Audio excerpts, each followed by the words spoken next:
저녁에 이제 의자 좀 다시 한번 정리를 하고 또 그러면서 강대상을 조금 뒤로 한 10cm, 15cm 밀었어요. 그래야 여러분들이 각이 좀 잘 나올 것 같고 또 이렇게 앉아봤어요. 이 정도 오면은 고기가 그다지 아프지 않겠다. 이제 그런 마음이 들었고 이제 한 줄이 앞에 더 있는데 느낌이 되게 달라요. 앞에서 보는 느낌이 꽉 찬 느낌이 하고 예전에 여기 이제 지휘자석 때문에 하나를 뒤로 했었는데 마음도 다르고 또 임장군하고 국경이 쓰는 거리가 한 10cm, 15cm 뒤로 있는데도 제가 듣기에 상당히 멀어진 것 같은 늘 같은 자리에서 보다가 조금 변화가 일어났는데도 그런 것 같아요. 예, 오늘 말씀은 우리 지난주에 보았던 말씀이죠. 예수님이 내가 너에게 실상을 말하는데 내가 너에게서 떠나는 것이 유익이다. 왜냐하면 그래야만 보혜사 성령이 오시기 때문이라 하고 있어요. 네, 보혜사 성령은 영이기 때문에 특징이 시간과 공간의 제약을 받지 않는다 그랬죠. 예수님이 계시다면 예수를 만나기 위해서 우리가 몸이 가야 되고 특정한 지역에서 몇 사람과만 이야기할 수가 있지만 성령은 영이기 때문에 어디에서든지 또 누구나 주님을 만날 수 있다. 동시간에 여러 명이 만날 수 있다. 이것이 바로 주님께서 말씀하신 내가 가는 것이 더 유익이다 하는 말씀이죠. 근데 우리가 이 말씀 이제 지금의 자리에서 보는 거고요. 제자들의 입장에서 보면 이 말씀이 어떠했을까요? 사실 우리는 성령이 이 세상에 오신 것을 알고 있고 경험했기 때문에 이 말씀이 어렵지가 않아요. 우리가 지내놓고 나면 쉽고 지내기 전에는 어렵잖아요. 지내놓고 나면 그 쉬운 걸 내가 몰랐을까? 다 그러지만 그 전에는 아는 사람이 없단 말이에요. 우리가 흔히 하는 이야기로 과거는 우리의 기억이고 이 기억 속에서 오늘 우리가 판단을 하고 또 우리가 그 미래에 대해서는 기대하며 사는 것이 사람들의 모습이죠. 그런데 우리가 과거를 기준으로 오늘 무언가 판단하고 미래를 볼 때는 연속성이 있어요. 그런데 이 연속성이 깨질 때가 있어요. 없는 것이 올 때예요.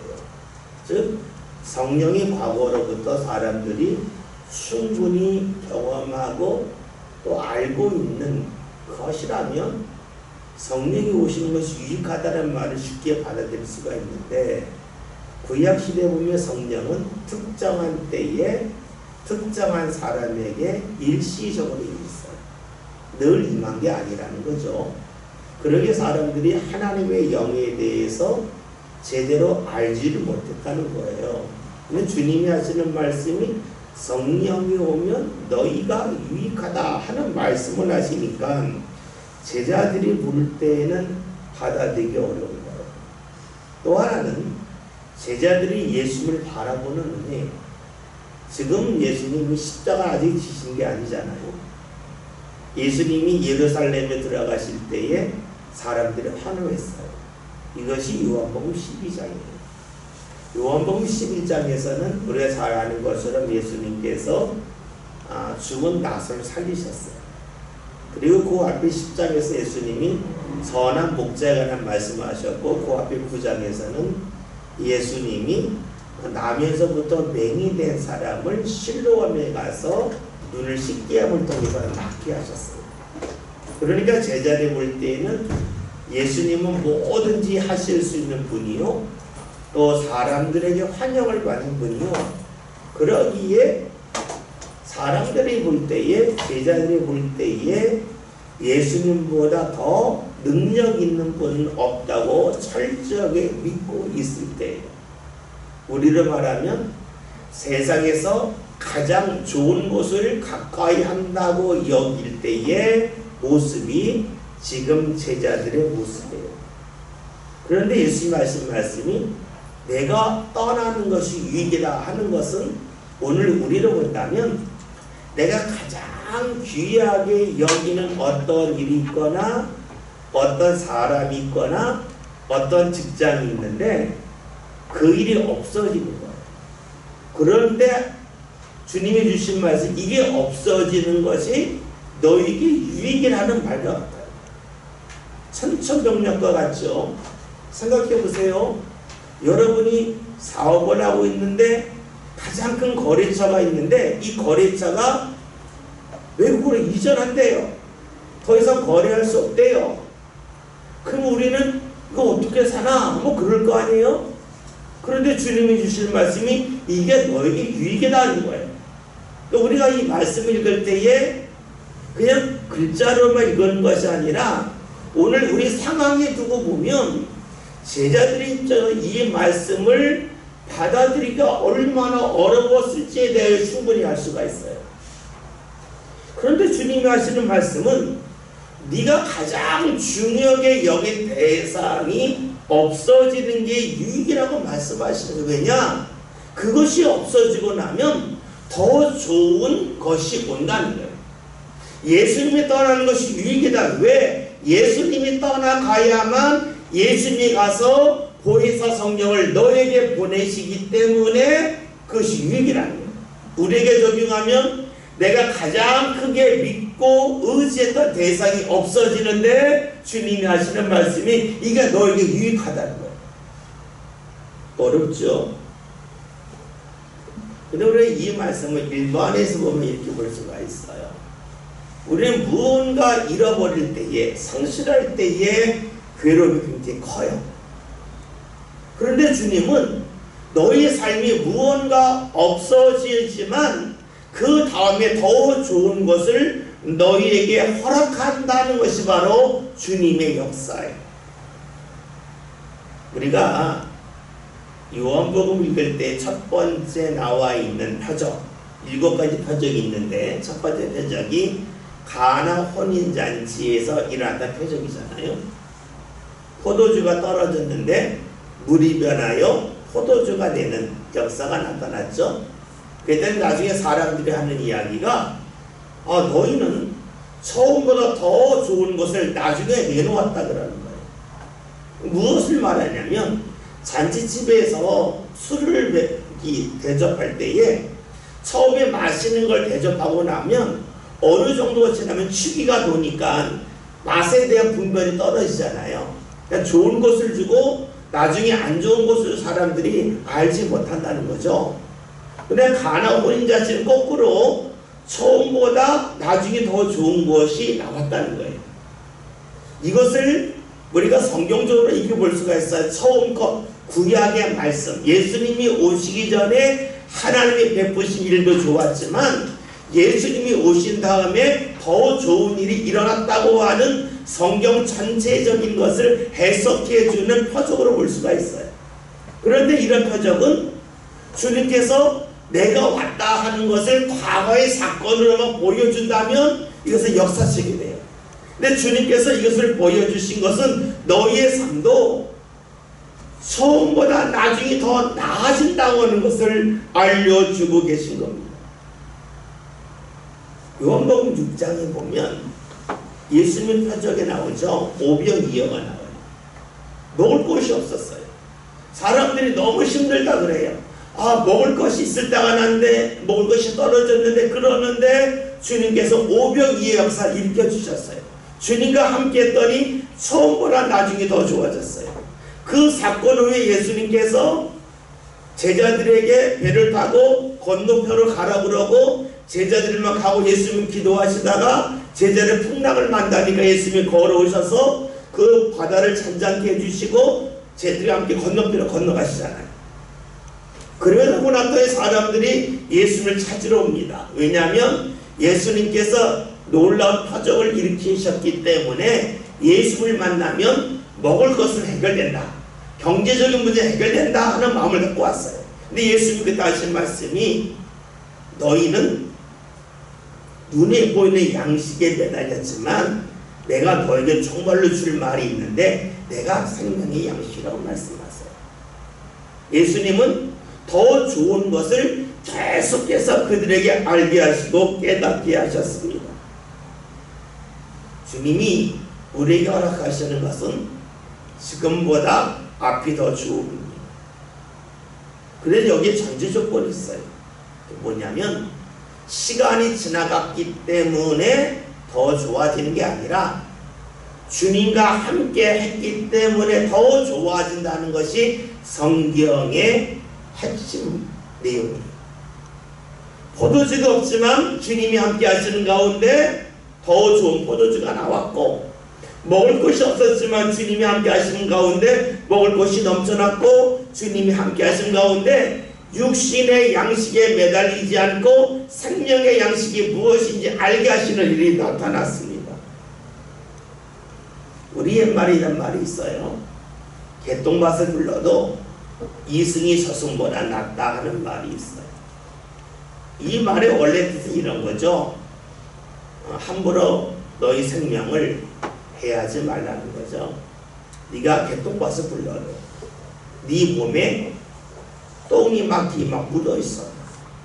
네 삶이 너무나 힘들어도 지금이 죽은 것보다 낫다는 거야. 그 이유는 생명을 함부로 포기하지 마라.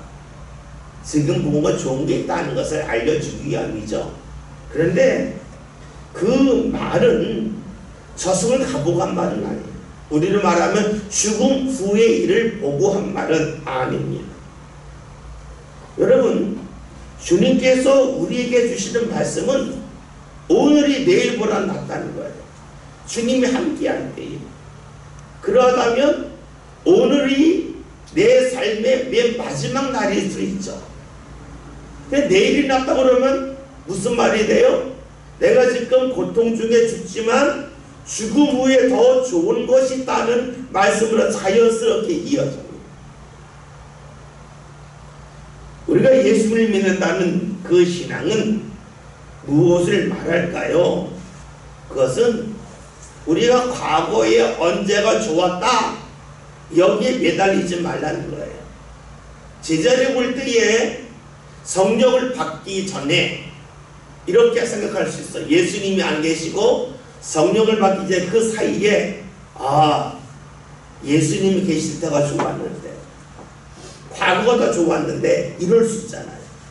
근데 주님이 하시면 아니다, 내가 떠나가서 보혜사를 보내겠다. 즉 그 기간이 있다는 거죠.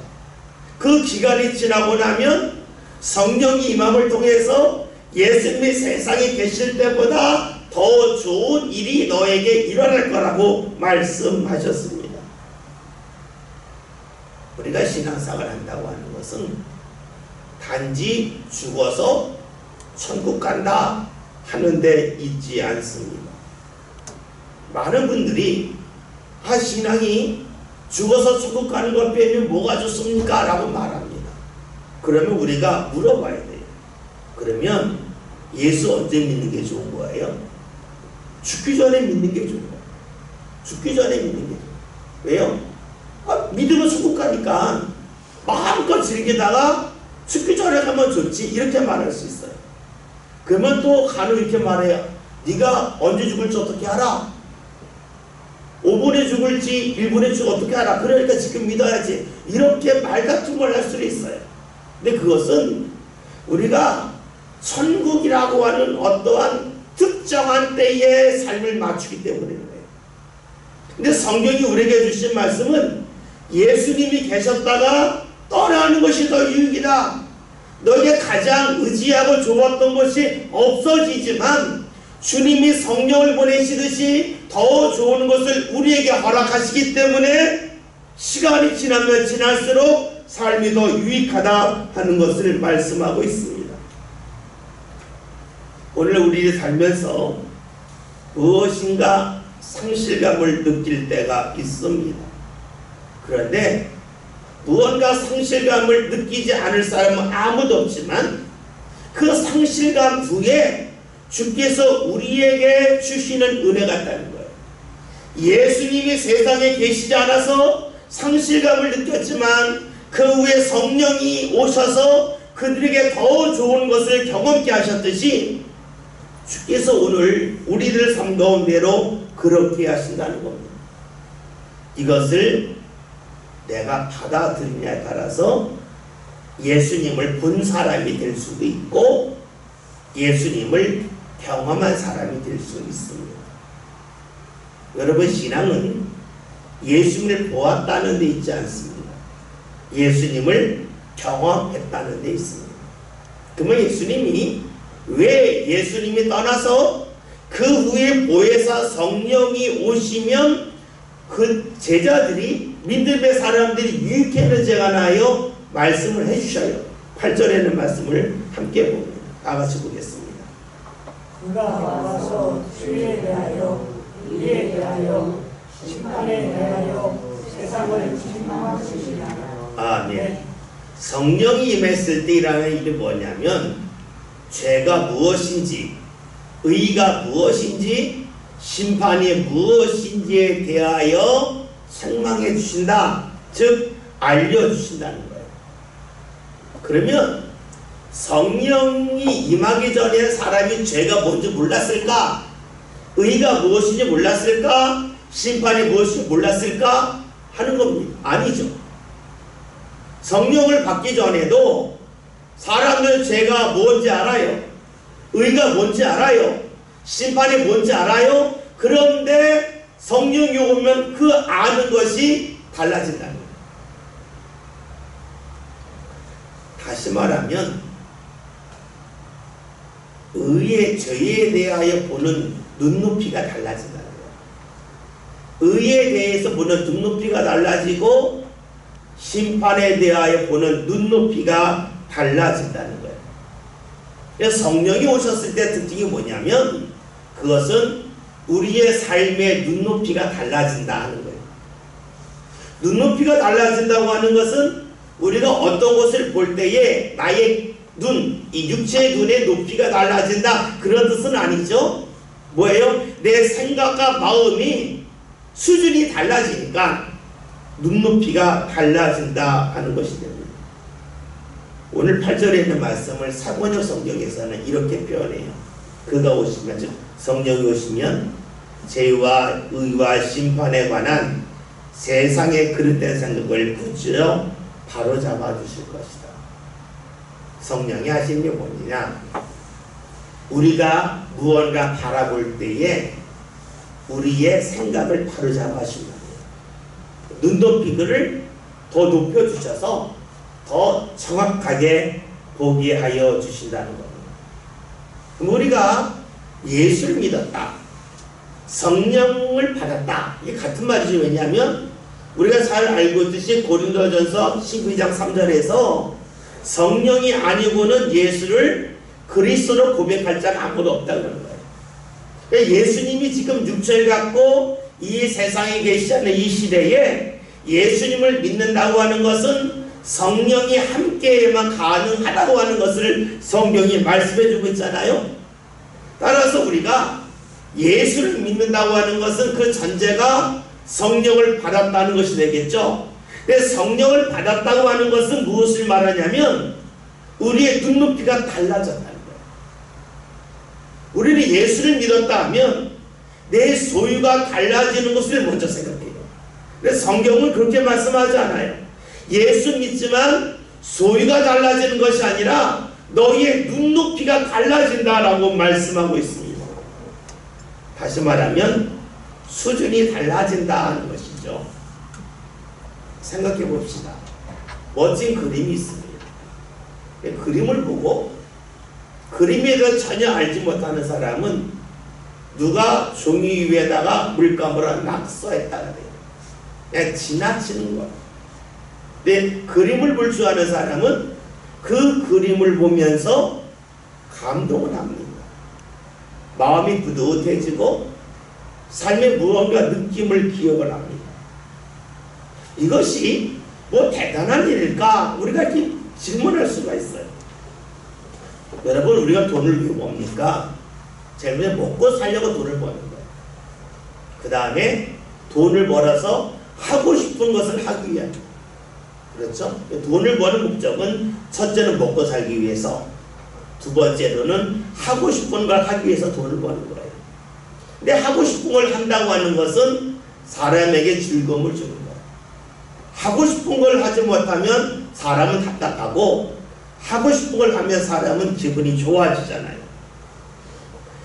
우리가 즐겁다고 하는 걸 생각해 봅시다. 하고 싶은 것을 하는 것도 즐겁고, 보고 싶은 것을 보는 것도 즐거움이잖아요. 우리가 멋진 여행지에 가서 아름다운 광경을 보고 와 좋다 그래요. 근데 경제적으로 생각하면 어리석은 짓이에요. 그 시간에 돈을 썼어요. 가기까지 돈을 썼어요. 그리고 그 시간에 돈을 못 벌었어요. 그러니까 여러모로 손해예요. 그럼에도 불구하고 사람들은 어느 정도 여유만 생기면 여행을 가고 싶어 해요. 즐거움을 얻고 싶어 합니다. 즐거움은 마음의 감동을 말합니다. 감동받고 싶어서 사람들은 돈을 쓰는 겁니다. 그러다면 우리 삶 가운데 감동이 많이 일어난다고 하는 것은 내가 이미 돈을 많이 지불한 것과 같다고 볼 수가 있어요. 우리가 여행을 가서 즐거움이 100이었다라고 생각해 봅시다. 여행을 가기 위해서 내가 쓴 돈이 약 한 50만 원 썼다고 생각해 보면 가족들이. 근데 가족들이 여행을 가지 않았지만 그런 즐거움이 내 안에 있다라고 여긴다면 50만 원을 번 것과 같은 겁니다. 이런 이야기가 있어요. 우리가 머리가 아프면 두통약을 먹죠. 그렇죠? 두통약을 먹어요. 그런데 심리학자들이 의학적으로 조사를 해보니 나온 결과가 뭐냐면요, 사람이 자신이 사랑하는 대상이 떠나갔을 때에, 뭐 죽거나 헤어지거나 그랬을 때에 두통약을 먹으면 효과가 있대요. 잘 이해가 안 되시죠? 왜냐하면 그 심리적인 고통과 육체의 고통이 같다는 거예요. 그래서 그 약이 든다는 거예요. 그러니까 교통사고 났을 때에 치료하는 그 약물을 실현당하거나 때로는 누군가를 떠나보낸 후에 그 약을 먹으면 그 약효가 나타나는 게 같다는 거예요. 우리가 생각할 때는 심리적인 것과 육체적인 것이 완전히 다른 것 같은데 심리학자들과 과학의학자들이 연구할 때 같다는 거예요. 그게. 다시 말하면 우리가 눈으로 보고 와 좋다 하는 그 기쁨의 감동이 우리가 마음적으로 느끼는 감동과 실제로 똑같은 거예요. 단지 우리 주변에서 그것을 찾지 못하기 때문입니다. 다시 생각해 봅시다. 성령은 우리의 눈높이를 다르게 합니다. 눈높이 다르게 한다고 하는 것은 예전에 그림을 보면서 누가 낙서했네 아무렇지 않게 지나갔는데 그림에 대한 눈높이가 생기니까 그림을 좋다 하면서 마음이 뿌듯해질 것 같아요. 다시 말하면 그 그림을 보면서 마음이 뿌듯해진다고 하는 것은 멀리까지 가서 여행하는 것 같아요. 얼마 전에 우리나라에서 세계 유명한 화가들이 와서 그린 그림을 여러 개 전시한 적이 있었어요. 매스컴을 통해 보았더니 그 티켓값이 20만 원이었어요. 근데 엄청나게 많은 사람들이 갔어요. 우리 이해할 수 없잖아요. 야, 20만 원을 가지면 시컷 고기를 먹을 텐데. 근데 그 사람들은 뭐예요? 고기를 먹는 기쁨과 그를 보는 기쁨이 같다고 여기는 거예요. 아니면 이게 더 높다고 여기니까 투자하는 거예요. 마치 누가 여행을 갔다 그럴 때에 여행을 왜 가? 먹지 않으면 아니다 나는 먹는 것도 좋지만 이것이 더 좋다 할 수 있어요. 다시 봅시다. 그림을 봤습니다. 낙서인지 알았는데 묘마임을 발견하고 감동을 받았습니다. 여러분, 이것은 우리의 삶의 기쁨을 크게 만드는 거예요. 성령이 무엇을 하시느냐? 우리의 눈높이를 다르게 하는 거예요. 다시 말하면 평범하게 지나가고 아무것도 아니라고 여겼던 것에서 귀한 것을 보게 하는, 그게 뭐예요? 눈높이가 달라지는 거예요.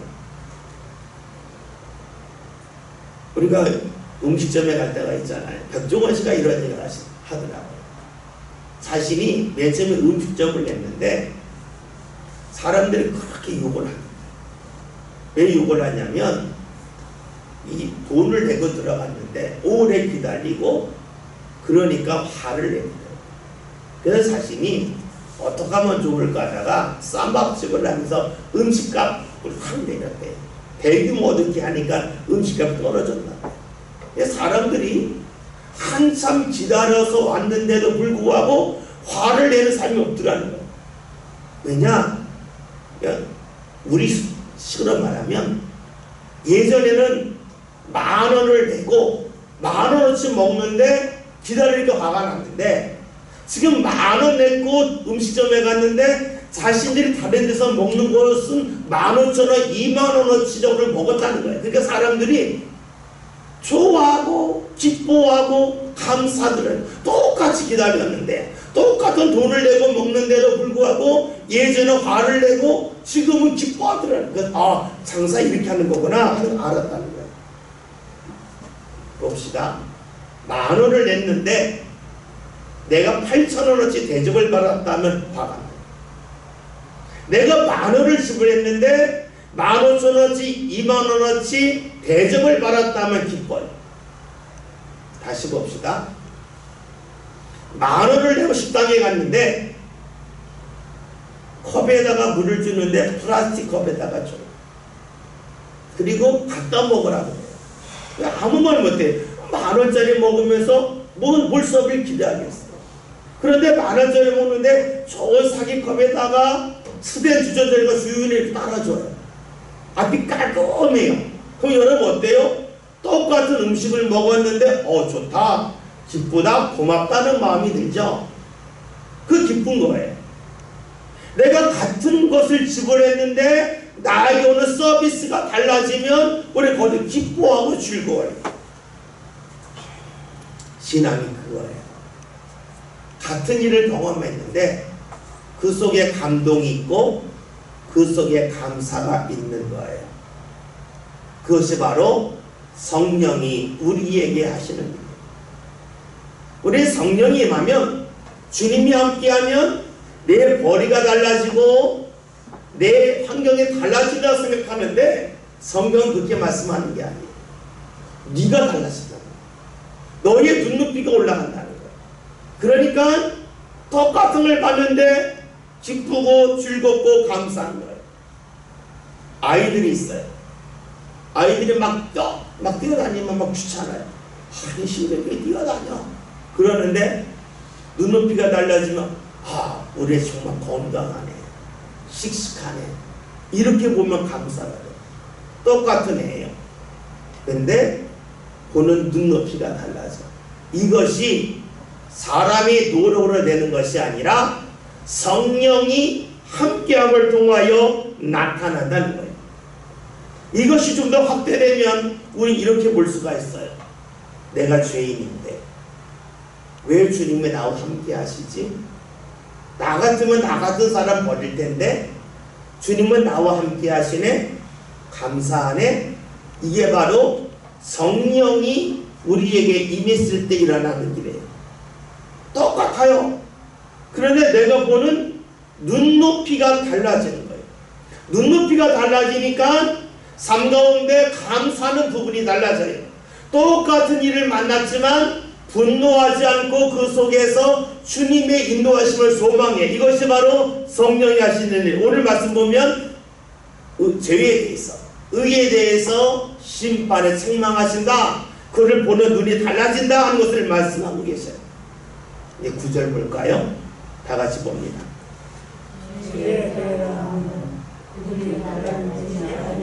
아멘. 성경에서 죄에 대한 표현이 많이 있어요. 죄라고 하는 것은 빚을 갚지 못하는 것도 죄예요. 그런데 우리가 가장 일반적으로 말하는 죄는 화살을 관역을 쏘는데 관역에 맞추지 못하는 거예요. 이 관역에 맞추지 못한다는 데 두 가지가 있어. 하나는 관역을 향하여 가지고 옆으로 빗나갔기 때문에 관역을 못 맞추는 게 있죠. 힘은 있어요. 근데 방향이 잘못됐어. 그래서 관역을 못 맞춰. 또 하나는 정확하게 조정을 했어요. 쭉 날아가는 것 같아요. 그런데 중간에 힘이 없어서 공이 뚝 화살이 뚝 떨어질 수 있어요. 방향은 맞지만 그 관역에 가지 못하고 뚝 떨어진다. 이게 둘 다 죄예요.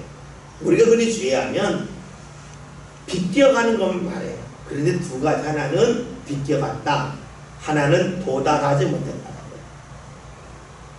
이렇게 보면 이제 성령께서 우리로 하여금 주에 책망하는 건 뭔지를 좀 더 구체적으로 알 수가 있어요. 관역이 있어요. 화살이 가는 길이 있어요. 근데 그 길에서 벗어나는 게 죄예요. 뭐 길에서 왜 벗어날까? 그 길로 간다고 하는 것을 성령께서 정해주신다는 거예요. 성령께서 너는 이 길로 가야 된다 하는 길로 가면 관역에 맞추는 거예요.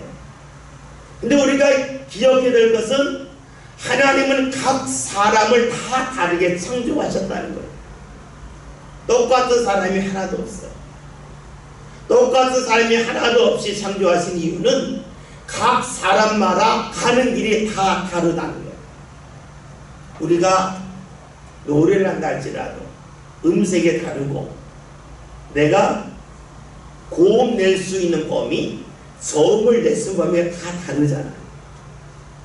다 다르지만 사람들은 다 노래를 할 수 있게 해주셨어요. 그래서 우리가 노래할 때에도 그 목소리에 맞는 노래가 있잖아요. 그리고 우리가 남자를 테너다, 베이스다, 바리톤이다, 이 톤이 있잖아요. 다요. 그처럼 사람마다 다 다르게 해주셨어요. 그러니까 우리가 다른 사람과 비교할 필요도 없지만 주님은 나를 향하여 원하시는 길이 있다는 거예요. 모든 사람에게 다 있다는 거예요. 한 사람도 빠짐없이 다 있다는 거예요. 그런데 우리가 주님이 우리에게 이 일이 너에게 적당하다, 너에게 맞다 하는 대로 걸어가면 관역을 맞추겠지만 내가 볼 때는 이 길이 아닌데 하면서 정할 수가 있어요. 그러니 사람들이 나 자신이 나를 제일 잘 안다고 말해요. 근데 그 말이 맞아요. 그러나 늘 맞는 것만은 아니죠. 다른 사람보다 내가 나를 더 잘 알아요. 그러나 내가 모든 것을 나에서 아는 건 아니에요. 여러분들이 거울을 보면 아는 게 있어요. 저 같은 경우는 이제 오른손을 하도 좀 강대상을 많이 쳐서 오른쪽과 왼쪽 어깨가 좀 달라요. 이 오른쪽 상당히 넓고 왼쪽이 좀 좁고, 오른쪽 약간 뒤로 좀 젖혀졌고 왼쪽이 약간 조금 나왔어요. 그래서 어디서 옷을 뭐 맞추거나 그럴 때 보면 안 맞아요. 그래서 좀 아주 세심하게 하자는 옷이 안 맞아요. 그런데 저는 보통 때에는 제 양 어깨가 다르다고 하는 인식을 전혀 못해요. 그러나 거울을 보면 알아요. 거울을 볼 때마다 내 오른쪽 어깨가 한쪽으로 더 넓고 왼쪽으로 좁거나, 그전에는 몰라요. 바로 가는 거예요. 그리고 제가 제 어깨를 보고 나서 가는 길거리에 갈 때 이렇게 사람을 뒷모습으로 이렇게 봐요. 보면 저 혼자 이 사람 오른손 자리, 이 사람 왼손 자리, 그게 보여요. 왜냐하면 제가 오른손을 하도 많이 써서 오른쪽 어깨가 넓기 때문에 이 오른쪽이 더 넓잖아요. 마찬가지 길거리 이렇게 사람 뒷모습 보면은요, 어깨 중에서 아래로 좀 더 처진 어깨가 있고요, 더 넓은 어깨가 있어요. 보면 보여요. 이 사람 오른손 자리다, 왼손 자리다. 뒤에서 보면 대략 알겠어요. 그러나 그 사람조차도 자신이 한쪽 어깨가 한쪽으로 치우쳤는지 몰라요. 사람은요, 내가 나에 대해서 다른 사람보다 더 많이 알지만 100% 아는 건 아니에요. 더 다르게 볼까요? 내가 좋아하는 것, 내게 좋은 것을 내가 가장 많이 알 수 있지만 내가 다 아는 건 아니에요. 누가 다 아실까요? 주님이 제일 잘 아신다 하는 겁니다. 자녀를 키울 때에 부모들이 하는 실수가 있어요. 저는 그 실수를 많이 했는데요. 큰애를 키우고 났잖아요. 큰애가 크고 났더니 모르는 애가 이런 줄 알아요. 둘째 애도 큰애처럼 하는 것이 당연하다고 생각했어요. 그리고 셋째 애도 큰애처럼 하는 게 당연할 줄 알았어요. 그래서 큰애가 했던 모습대로 하길 원했는데 어느 시점이 되었더니 큰애와 작은애가 다름을 알았어요. 이 머리로 하는 것과 피부로 느끼는 건 다르잖아요. 그래서 대부분의 부모는 첫째가 이랬으니까 둘째로 이럴 거라라고 생각을 해요. 근데 어느 일정 기간이 지나고 나면 큰애와 둘째가 다르다는 것을 머리가 아닌 몸으로 알고 삶으로 알아요. 부모가 착각하죠. 그러니까 어떤 말, 넌 왜 그러니? 이런 말이에요. 왜 그러긴 왜 그래? 그게 정상인데. 그 자녀의 정상입니다. 우리가 살면서 내가 내 자녀를 제일 잘하는 것 같은데 실제는 제일 잘하는 게 아니에요. 많이 할 뿐이에요. 누가 잘 아시는가? 성경에 말씀하는 거예요. 주님이 아신다는 거예요. 그러니까 뭐가 죄냐? 나를 믿지 않는 것이 죄다. 주님이 정해주신 길이 가장 옳다고 하는 것을 믿지 않는 것이 죄다. 주님이 옳다고 하는 길을 받아들이지 않고 네 마음대로 가면 가야 할 목적지를 가지 않고 옆으로 새 나간다 하는 것을 말씀해주고 있는 것이 죄가 무엇인지, 죄는 나를 믿지 아니함이라 라고 말씀합니다. 예전에 어떤 책을 봤더니 이런 이야기가 있더라고요. 이 비행기는 다 이 컴퓨터로 조종을 하잖아요. 그게 만 20년 전의 책인데요.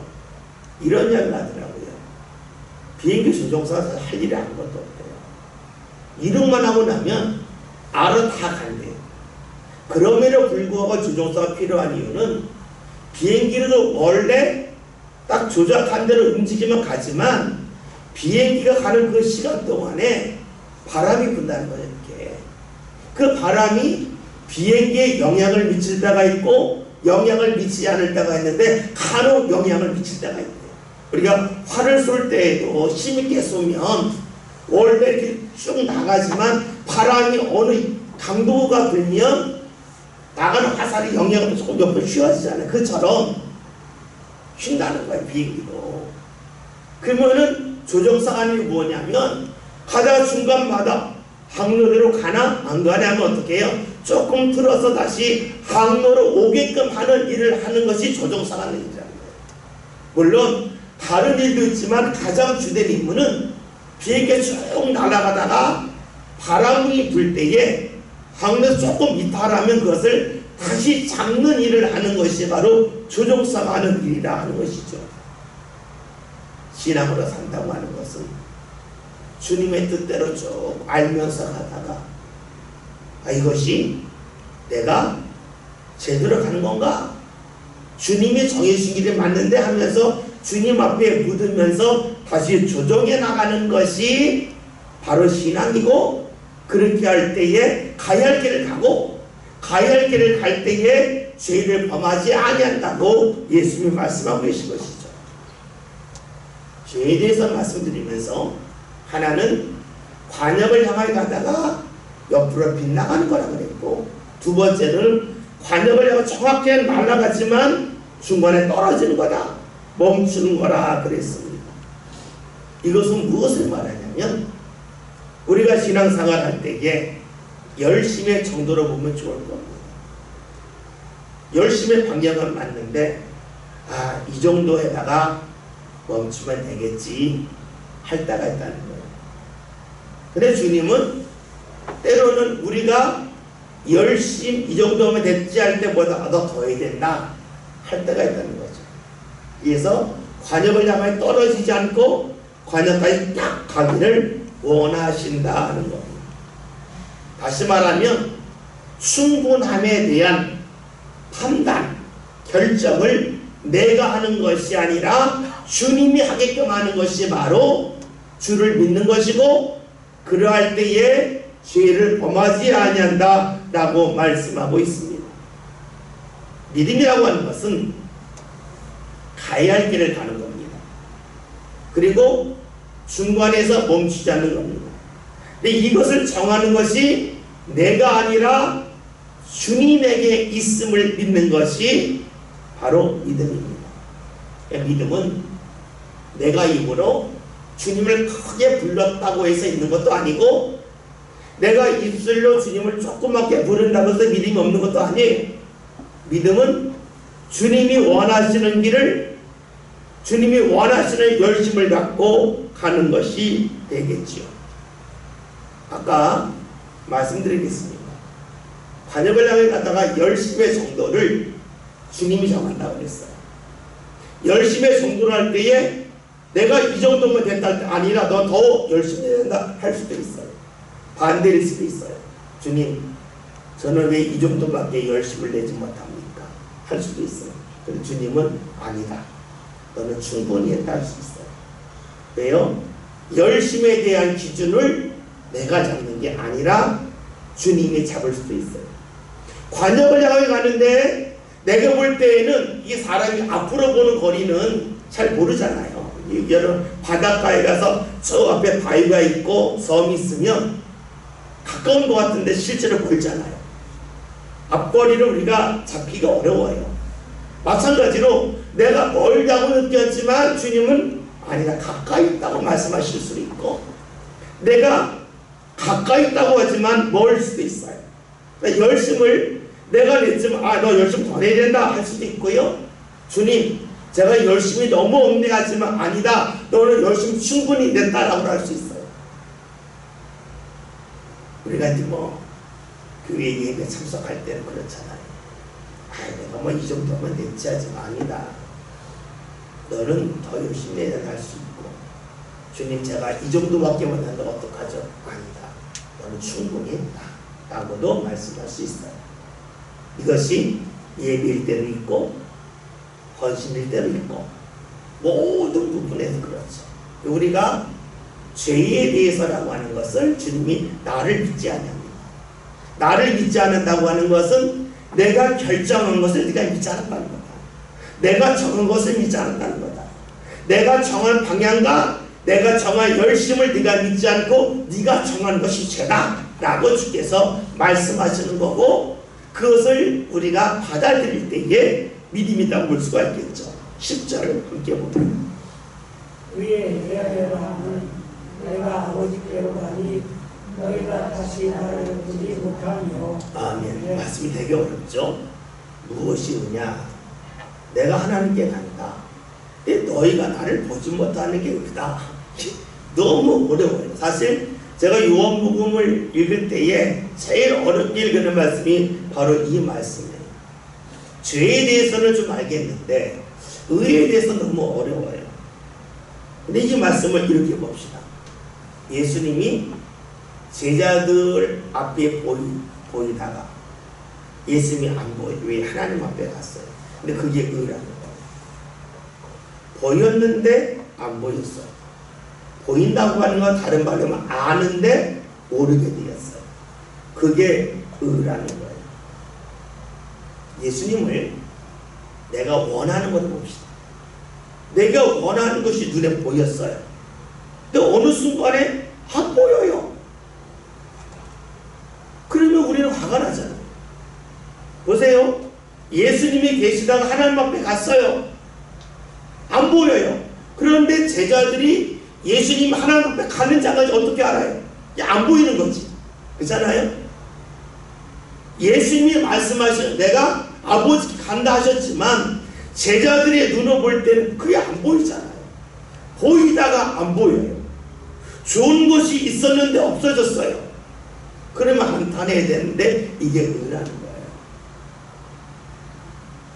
보였는데 안 보이지만 안 보이신 예수님이 하나님에게 갔다고 하는 게 의라는 거예요. 내가 보았는데 보이지 않지만 하나님의 역사가 있음을 믿는 게 의라는 거예요. 우리는 무언가 결과를 보기를 원해요. 근데 예수님은 내가 하나님 앞에 간다. 너희는 못 보지 않냐? 근데 이것을 인정하는 게 의라는 거예요. 무언가 보이다가 안 보이지만 그 속에 하나님의 역사가 있음을 믿는 것이 의라고 보는 것이 좋을 것 같습니다. 우리가 감각적으로 볼 수 있는 것이 있고요. 노력해서 볼 수 있는 것이 있어요. 반대로 모든 감각을 동원해서 볼 수 없고 아무리 노력해서 볼 수 없는 것이 있어요. 그러나 그렇다 할지라도 그 속에 하나님의 뜻이 있다. 다시 말하면 예수님이 안 보여요. 아무리 노력해도 볼 수 없어요. 그러나 예수님이 하나님 앞에 가셨음을 믿는 것이 의라는 거예요. 나는 모르지만 하나님은 아시고, 나는 볼 수 없지만 하나님은 보고 계시고, 나는 분별할 수 없지만 하나님이 분별하고 계시고, 나는 무슨 뜻인지 모르지만 하나님의 뜻이 있음을 믿는 것이 의라 하는 것이에요. 우리는 세상살이 하면서 모든 것을 다 알 수는 없다고 말을 합니다.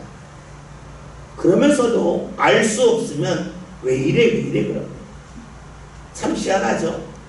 알 수 없는 것이 당연하다고 말하면서도 그 일을 경험하면 화를 내고 분노하는 것이 사람이에요. 그런데 신앙은 무엇입니까? 알 수 없는 일을 만났다 할 때에 화내는 게 아니라 내 눈에 예수님이 보이지 아니하지만 하나님 앞에 가서 내가 알 수 없지만 하나님의 뜻이 있다. 이것을 믿는 사람이 의로운 사람으로 살아갈 수 있다는 것이고, 성령이 함께하는 사람은 그렇게 산다는 것이에요. 몰라도 믿고 기다리는 거예요.